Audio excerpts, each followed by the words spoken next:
Why is it that the INFJ has so much inner turmoil? Now, it's well known, it's well documented. It seems as though the whole essence of the being of an INFJ is that they have a difficult existence. They're always in some kind of a confusing point in their life. Not always, but early on in their life. Usually the very, let's say, undiscovered INFJs, the very immature INFJs especially have this in their life, where they always seem as though they're in conflict with themselves. Well, this is a fundamental understanding of the INFJ. Now, through the course of their life, there's many depressive moments, sad moments, confusing moments, as you know. But I'm going to get to the basis. I want to get to the fundamentals so we can have a better understanding as to why this is happening. Why exactly? The fundamentals being is that typically the world is very conforming to a certain way. Or Carl Jung actually said that we are inauthenticating for most of our life. We develop masks. We put on certain performances. We become certain people that we were never intended to be. Now, I'm talking about the collective. I'm talking about the people. I mean, we're born into a society. We're shaped. We're molded. We're culturalized. We're changed. We're conformed to be as the world deems us to be, let's say. And now, typically, I'm going to say a majority of the world's population are not INFJs, are not even introverted intuitives for that matter. But what's happening is that a good majority of this population are the extroverted sensor types. Not necessarily all of them, but a good majority of them are the types that are conforming, basically becoming what it is that the world is leading them to be, let's say, shaping them to be. Through culture conditioning, through education, through just collective consciousness. Now, bottom line is the INFJ, and for the other introverted intuitive types, live inside. They're internal. They get their sustenance from their inside. They're seeing the world basically backwards through another lens from what the collective is seeing, what the majority is seeing. And the introspection into these types are usually searching within their souls, looking for other answers, because things don't typically add up with the world as it is. Now, INFJs, being who they are, and being the feeler types as well, is their second function after introverted intuition. Of course, they're always reaching out. They want to make connections along with their extroverted sensing being their last function. Of course, all these functions converge in a certain way. But typically, INFJs find themselves alone in this world. Basically, it's even the old stereotype is that INFJs feel as though they've been dropped from another planet, as if they don't feel they belong on this planet. And this is another saying that is pretty much well known. And at times I feel this way myself. That we feel as though we've just been dropped here. Like we don't belong here. And there's a reason why. Now, typically we're trying to, let's say, we want to change.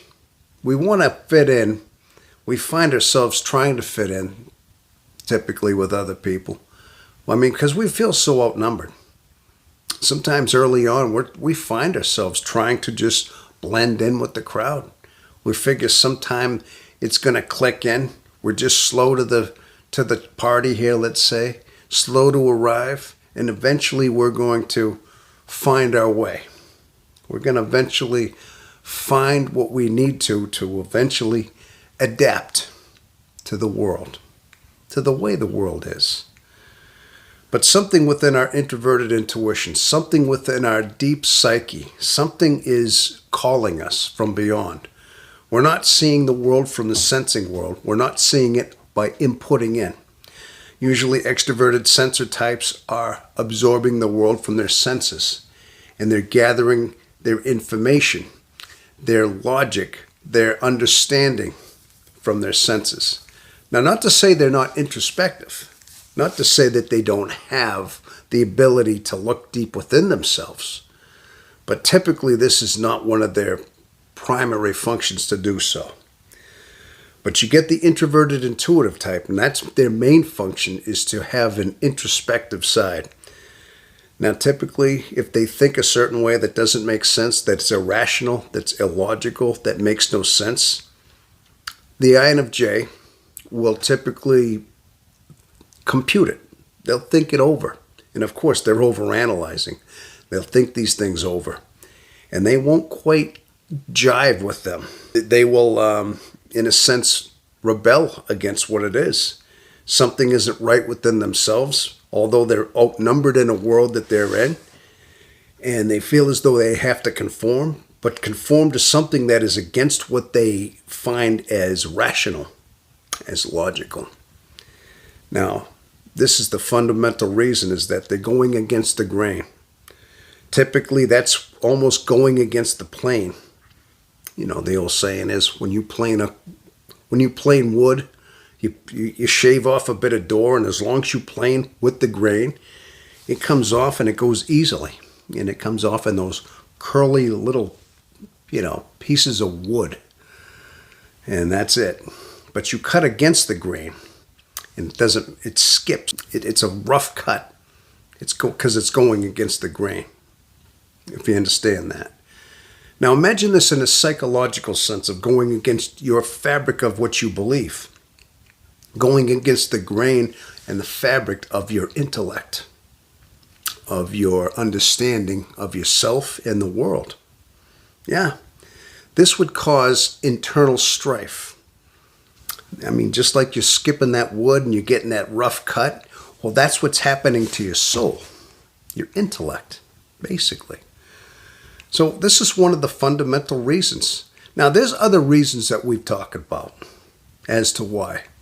Okay, we're always being pulled in many different directions. Of course, we have these conflicting elements within our alignments. I mean, we're introspective, we're introverted, intuitive, we want to be in solitude, we like our alone time, but at the same time, we reach out for connection, which causes a big confusion in itself. But it does go deeper than that, as I'm saying before. So these are the fundamental reasons I do believe as to why INFJs have conflict in their life. Now, occasionally we're trying to figure ourselves out, and obviously, as Carl Jung did say, that one of the moments in our life is that human beings want to authenticate, they want to individualize, they want to try to find their true selves. Now, we're all geared that way. Each and every one of us are geared to find our true selves and trying to find an authentication. Now, certain types may take these changes in their life and they go externally. They feel as though they start reaching for more and more exterior things in order to fill them. Now, typically an INFJ may start going down that path as themselves, with only causing more conflict, knowing that eventually as time goes by, we have to understand that that's what it is that our true calling is our authentication. Now, after we go through the dark night of the soul, these things start becoming clear. As the old saying is, hindsight is 20/20. Eventually, these things start becoming abundantly clear. And then we start realizing why it is we've had the conflict.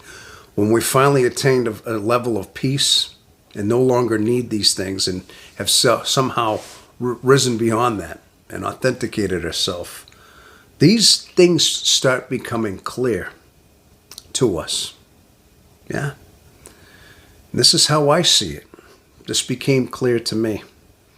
What my conflict was most of my early life is exactly that. Now, any of you INFJs out there seeing this, understand that's a lot of what it is. That's mainly what it is as to why our conflict is what it is. I know, I said that quite a bit, didn't I? Understanding ourselves and understanding our nature as human beings, and in particular, our personality type, is, in my opinion, very important to all of us. Okay? So, well, I'm glad you stuck around with me, people. Glad you stuck around and hung around with me again. So, now if you'd like, you can look at some of these other videos right here. And check out some of these playlists over there too as well. And of course, subscribe to the channel and leave your comments, please. All right? Well, thank you for showing up again. This was the INFJ Experience, and my name is Tom Omega. And until the next time, have yourself a wonderful rest of your day. And thank you again.